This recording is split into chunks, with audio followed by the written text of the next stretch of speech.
Have you ever felt like you're meant for more, but somehow you keep playing small? You're working hard, checking all the boxes, but deep down, something just feels off. Well, my guest today, Liz Hartke, has helped some of the biggest names in leadership break free from that cycle. And today, she's here to help you do the same. So if you're tired of hustle and grind and ready to build a business that actually fits your life, this one is a game changer. I want you to grab a notebook because you are going to want to take notes.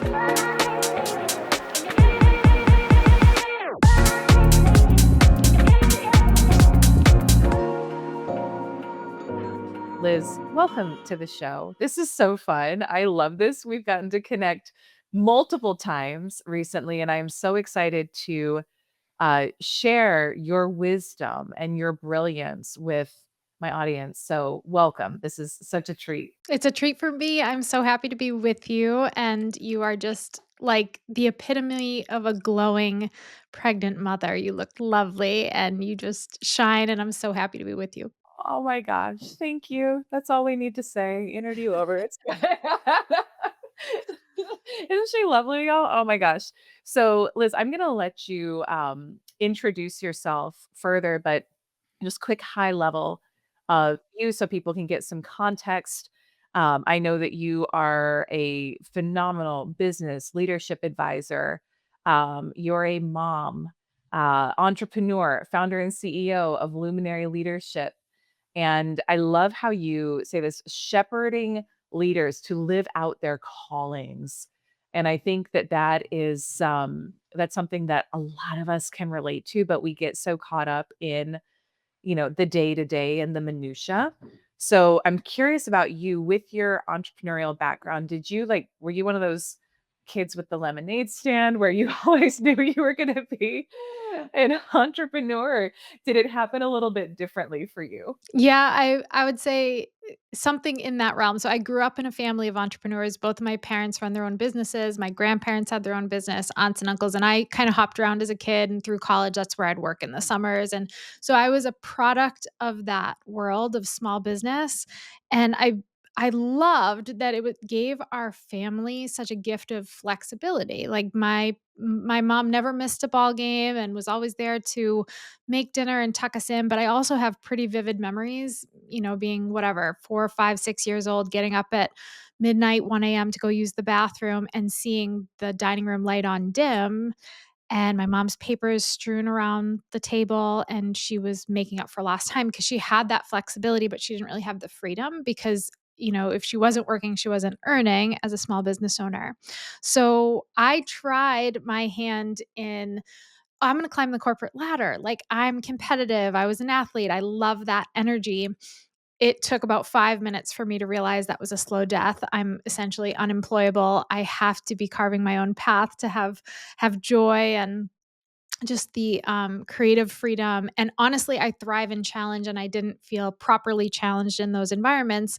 But I knew I wanted to come into running my own business with not just flexibility, but also freedom. So that was kind of my quest 12 years ago when I started my business was how can I help these small business owners gain back their time and quality of life and make sure that their business is really a vehicle for the work that they're being called to do in their lives, like where it really, really matters. And so the first 6 years, I would say 6 or 7 years was, oh, I have to help them scale their business. That's how you build freedom. And then I realized I was hitting the same bottleneck with every single entrepreneur I was working with was that they were the bottleneck and it wasn't about scaling the business. If you want freedom, you have to scale the founder. So that was where we took a big shift from just teaching marketing and business strategy and business scaling into unlocking their leadership potential so that the business can thrive and so that it is aligned not just with the life that they're leading as a business owner, but also in the four walls of their home or raising their children or the impact they're making outside of the business. So that's a lot of the work that we do is really working with these busy entrepreneurs and helping them become visionary CEOs who are leading a life that is fully tapping into God's call on what they're here to do in this short blip of time that we're all blessed with as we're here. Yes. Oh my gosh. Okay. So I'm so interested to hear your perspective on this, and what you just said about scaling the founder resonates deeply. This is, I mean, literally from like first thing this morning, this is what I've been talking about on social media and thinking about. And I'm curious to hear what you mean by that. And I'll give a little context. Um, so we're at a place in our company where it's like we've been doing 7 figures. I wanna grow, I wanna serve more people, um, and I can feel that I am the bottleneck in almost everything. It's one of those moments where, you know what got you here won't get you there, and what is there's brilliant business strategies and books out there that I've been diving into that frankly a lot of it feels very, like, heavy masculine Mhm, energy. mhm, So, I'm just very curious, like, one of my focuses right now is how do we take this and implement it in a way that actually works for us as women, mhm. moms, etcetera? Uh, but when you say scaling the founder, what do you mean by that specifically? This may be more of like a personal coaching session Yeah. for release right now, so we're just gonna do a pause and a aside, but very interested in your perspective. Well, let's start by saying you have everything you need to get started in scaling the founder in that you just asked that question, at least, because step one is like self-awareness and humility. Like that's how we are able to grow. Like when you look at the world's most elite, incredible entrepreneurs and leaders, and I'm not talking about the ones that just have an incredible background or they've ticked the boxes or they've hit certain metrics in their business. I'm talking the ones who holistically we can truly admire because their marriage is thriving and their kids are well adjusted and they're doing the work they feel called to do and they're passionate about it and they don't lose steam and they're not burnt out and all those incredible things. It is because they've continuously had the humility to say, "Oh, this is a blind spot for me. How can I have, the right answers reflected back to me so I can continue to grow, continue to tap into my potential." So when I say scale the founder, what I mean is every single business problem that we face as entrepreneurs, and I'm talking everything from marketing funnels to sales strategy to team issues to logistics to operations, can always go upstream to the person leading the business and saying, where can we unlock the leader so that the results of their growth is not from the strong arming and hard work that we're all very well conditioned to do. There is no shortage of business owners that I work with at the levels that they're at for them to be like figure it out people, right? Like they will grind, they will work hard, they will put in more effort, they will put in more hours. That is not the deficit. The deficit instead is coming from a place of not how much more do I need to do, but who do I need to become? What do I need to unlock in me so that the result that I'm seeking, like the goals that I have, the vision that I have, is simply a result of overflow leadership. Like me being so um, clear and in tune, and you're talking about feminine energy, like that's that intuition, that knowing, that willingness to listen to your gut and say like, yep, this is a great opportunity, but does it feel right in this season? um yep, this is a great partnership on paper, but is it aligned with my values? Like all of the things. And then how do we keep elevating and keep expanding ourselves? And really, I look at leadership as an expansion of your capacity, right? Like your capacity to tolerate bigger problems, your capacity to handle the struggles that come with growth. And in doing that, we can naturally achieve the things that maybe for years we've been trying to do. Like maybe we're at 7 figures, but we want to grow. We want it to feel more like fluid and not like such a push and like, oh, what do we have to do to eke out the next couple $100,000, where it almost feels like we flip a switch and that becomes so incredibly available to us because of who we've become. So what I've found is I can help people strategize all day. That's what I geek out on. I love it. I've taught it for years. I love marketing strategy. I'm a business advisor for a lot of big names in the industry, and I like that. But I will no longer do it without the conversation of like, yes, are we looking at that, looking at the appropriate strategies, but first, are we identifying where are our opportunities as leaders to continue to expand that capacity so that those strategies even freaking work for us? Because sometimes we beat our head against the strategy so much like, "Oh no, I just need this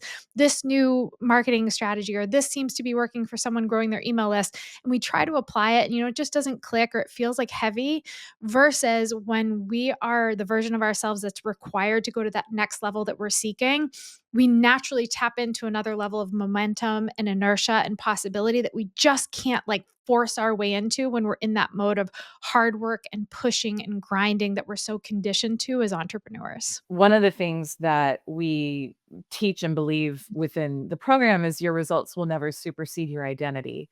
And I True. feel like that's kind of what you were just saying, where it really is the most important question is not so much what do I need to do first, but who do I need to be? And I think you used a phrase, correct me if I heard it wrong, but I thought I heard you say overflow leadership. Yeah.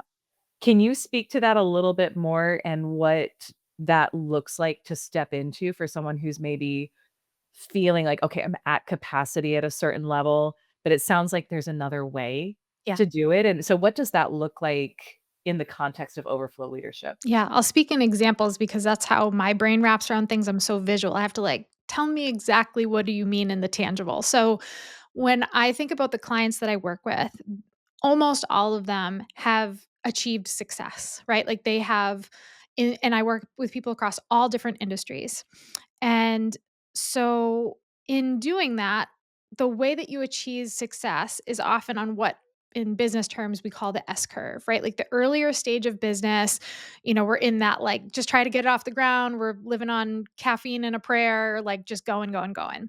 And then we start like those earlier stage problems start to be behind us a little bit. And now we encounter new stage problems because the business is starting to grow and we keeping up with demand and we're fulfilling on the clients that we now have finally gotten to say yes to us and money is coming in, but now money's going out. And now we start to, as we grow the business, we find ourselves less and less in our what we call the visionary CEO seat. Like we're more and more in the operator seat. We're more and more in the manager seat or even the maintainer seat. You said the phrase like what got me here won't get me there. I would even add a line and say what got me here won't get me there. What got me here will keep me here. And we kind of get stuck in this keep me here phase even though we have big ambitions and big dreams. So we think that we're doing all the things and we have the team now and we're creating the offers and we're launching and we're doing more and we're tapping into new partnerships and whatever it is, but we're still kind of playing small in how we're doing it. So the shift comes, I think, when people start to really identify and put their focus into what is my sweet spot as a leader. Like when I think about myself, and part of this is personality, like just kind of your makeup. Part of it is I think like how God designed you, right? Like you're uniquely you and you were given these incredible innate gifts that you can leverage and lean into. Sometimes they're so innate that you totally ignore them, Elise. Like they're the things not necessarily like, oh, I'm a really great writer. It could just be like how you relate to people or how you make people feel or the energy you bring into a room. Or like it could be things that are so intangible and seemingly insignificant to you, but they're really the thing that would put you on the map. We get further and further away from those things because we have to do the business, right? Like we have to keep the business going. So the work that we do with leaders is we're really taking them back up out of the weeds. Part of it is very tangible. Like what are the systems that need to be in place? What are the team members that need to be in place? Just because you have team doesn't mean you have the right team members or they have the right systems or you have the right vision for them. Like there's a lot that comes with having team and then just having the right vision and how do you make that vision tangible, and it's pulling that founder up out of the weeds and into their visionary CEO spot when they are functioning from a place of living in their sweet spot the bulk of the time, which is incredibly uncomfortable for most leaders because they're used to just doing all the time. A lot of their time starts to go from answering emails or Slack messages, responding and reacting to things, creating new things constantly, to thinking, observing, contemplating, iterating on things they've already done, casting vision, like things that almost seem frivolous when you're so busy and there's so much to get done that you feel like, I can't afford to do that. That's insanity. where it's like, actually, if you did this, you would multiply your profit, 100 times over, but you just don't know what's available to you. And when you do that, it starts to just create this energy and momentum and possibility that's like literally bubbling up from within you that you don't have to strategize your way into the next level. It's overflowing out of you. Like you can't even stop it if you tried. And the opportunities that maybe you've been trying to strong arm by sending 100 pitches a week, by getting to get on the stages or the podcast or to the publishers or whatever the things are that you've been like trying and trying to do, just naturally become available as a result of who you like the to use your phrase, like the identity you've stepped into and that you're owning, not as a not like a mantra, like I am a confident leader. Like that does nothing for you. Show me the proof in the pudding, show me your schedule, show me how you're leveraging your time. And that is how you become, right? It's an actionable, tangible process, which I love because even though I like to come up with theories and principles, if I can't figure out how to then take it down from 30,000 feet to my planner, it feels really elusive to me. So I've been on this kind of quest with my clients of like, okay, how do we make these kind of pie in the sky ideas of leadership and expansion and capacity tangible things that like I can build my life around and build my energy around so that the end result is that overflow. Does that make sense? Yeah, it makes total sense. It makes total sense. It reminds me of a client I was working with who was on a health journey who was like, I know I need to be going to the gym, doing the things, but they felt hard for his present concept in this. He shifted his self-concept and started to see himself as someone who was healthy. Suddenly, the things that felt hard and like resistance, he was like, I want to do this. I want to eat Mhm. healthier. The food that I used to enjoy, or like it doesn't taste good anymore. Right. So I feel like that's what you're saying Yep. here, where so yes, it makes total sense. And I want to ask you a little bit more about stepping into and embodying that identity of leader. And I've shared this pretty openly with everyone, podcasting, etc. Like when I launched our brand, gosh, 4-ish years ago, it was really just me and some something I was really inspired to do and had no idea if it was going to work. Um and so I was and it did, and a lot of people responded, and we grew pretty quickly. But I was really comfortable as like a lone wolf for Mhm. so long. That was my sweet spot. And so I've gotten to really lean into leadership. And there are days when things feel challenging or uncomfortable where I'm like, I'm just gonna go like sell everything and live in the RV and make jam and maybe record some podcasts and write a book. Yeah, I'm with you. Okay. So I think I'm asking this for like, do you have other people who say this? But what keeps me going is, and that's not most days. Mhm. I'm kind of being comical there, but um, continuing to feel this call to serve at a higher level. Mhm. And so just curious how you approach that with people, if that's something that's common, where maybe someone didn't naturally feel like a leader when they first started their business or their company, and now they're like, "Oh my gosh, I've got all these people helping me and supporting me." But it sounds like there's still some alignment to be done with, Yeah. like, the leadership identity. So I'd love to hear your thoughts on that. Yeah, you're not alone in that. I don't know if I've ever met anyone that's a high achiever that hasn't hit those brick walls in the process, and I think an important thing to note, 'cause I know for me, at least, when I've had those feelings of like, "That's it, sourdough, and we're moving to an island, and I'm not doing." It's usually now I just pull from the toolkit a lot more quickly, and I realize like, "Oh, that's an indicator that my clarity is I don't have clarity," right? Because a lack of clarity breeds some confusion, and stress and overwhelm, and that overwhelm just kinda takes over, and we're not thinking clearly, and it clouds our vision, and when we can't see like, think about when you're driving at night on a really like, in New Hampshire, we get a lot of fog, right, when the weather starts to shift.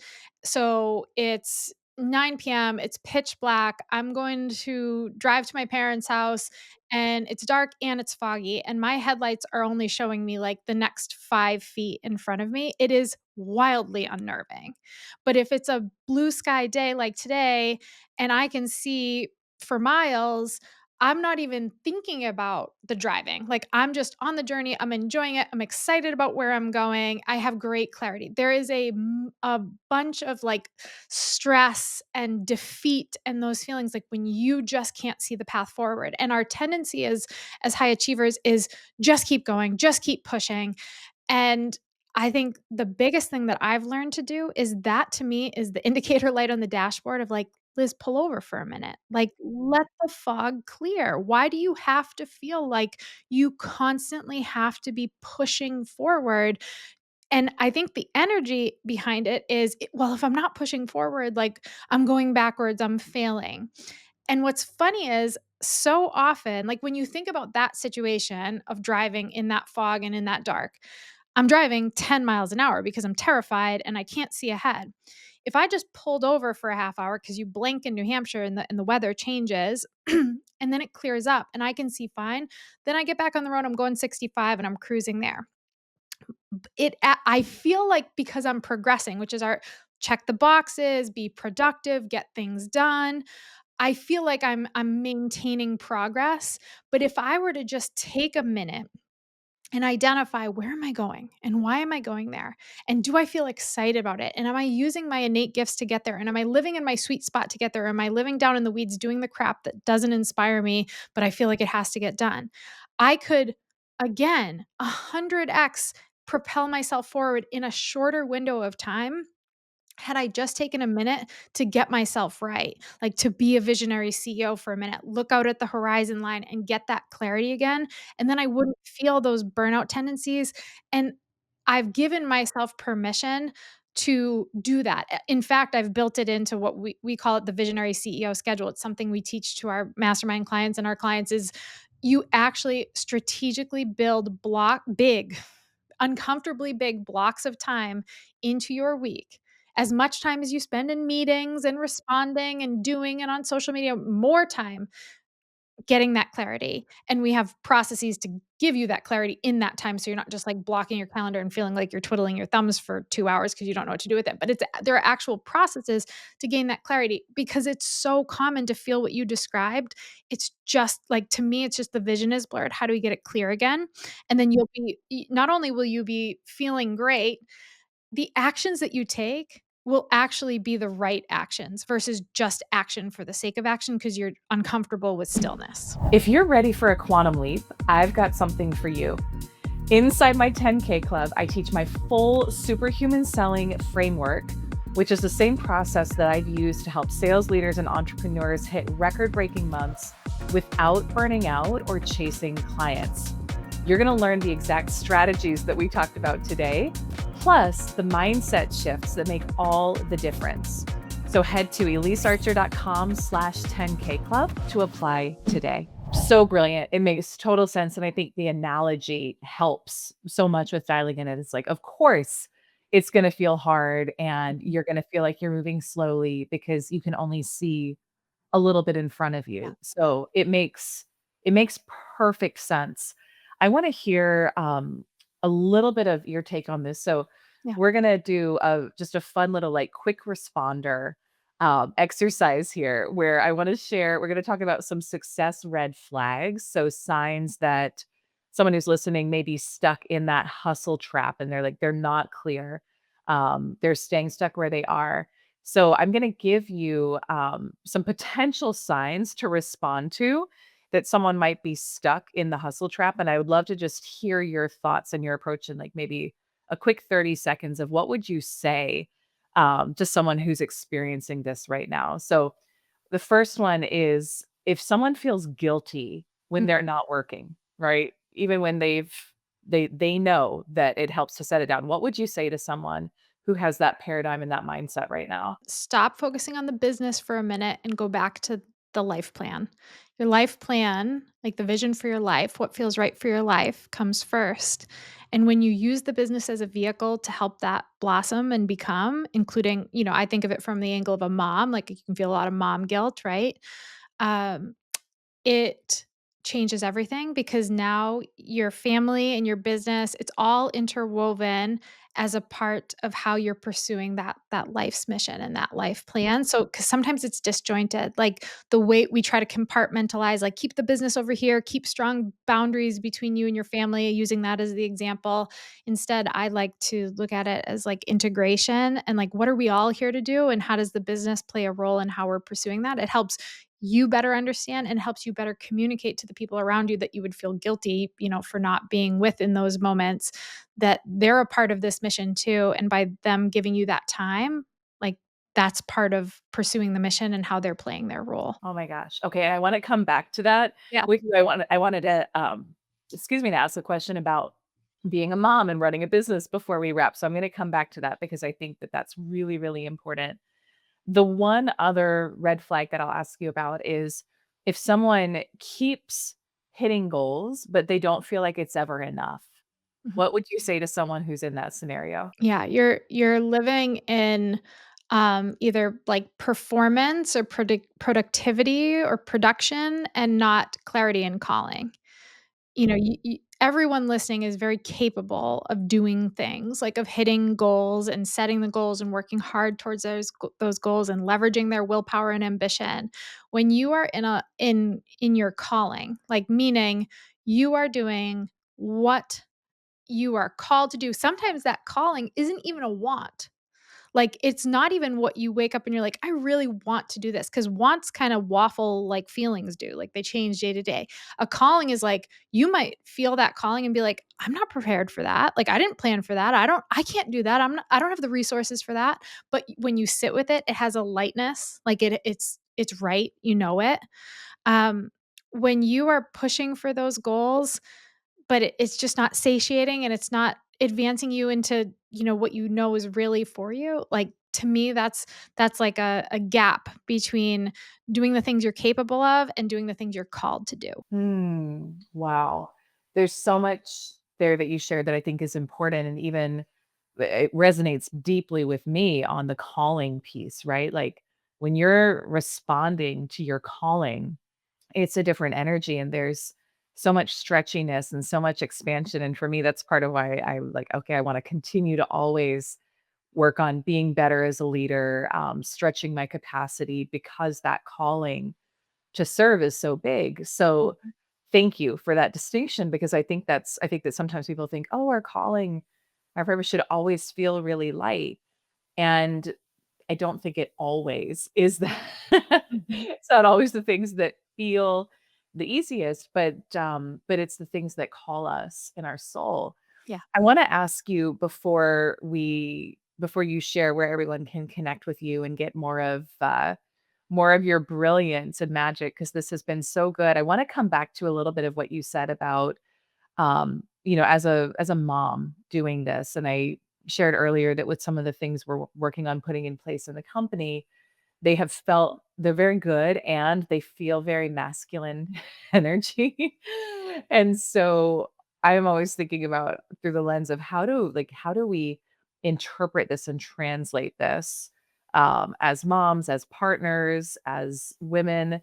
And so I'd love if you spoke a little bit more. You talked earlier about your life plan and I think finding harmony, right? I'd love to hear your thoughts on like finding harmony with what you're doing. I think a lot of women think I've got to balance it all. Like, is that even possible, or is there a different way that we can approach growing and scaling our businesses that really works for us as moms, partners, etc.? Yeah, I love that question because no, balance is a myth, and it's really about blending the 2 worlds, integrating the 2 worlds, like, how do they work in harmony? That's a word I use a lot too because that's really what we want, and for me, the key thing that I like to teach people is we come to anything, any opportunity, any goal, any vision, kind of with our preconceived notions on how we've seen it done before, and I really encourage founders to break the rules. You get to totally reimagine what the future looks like for you and what the model looks like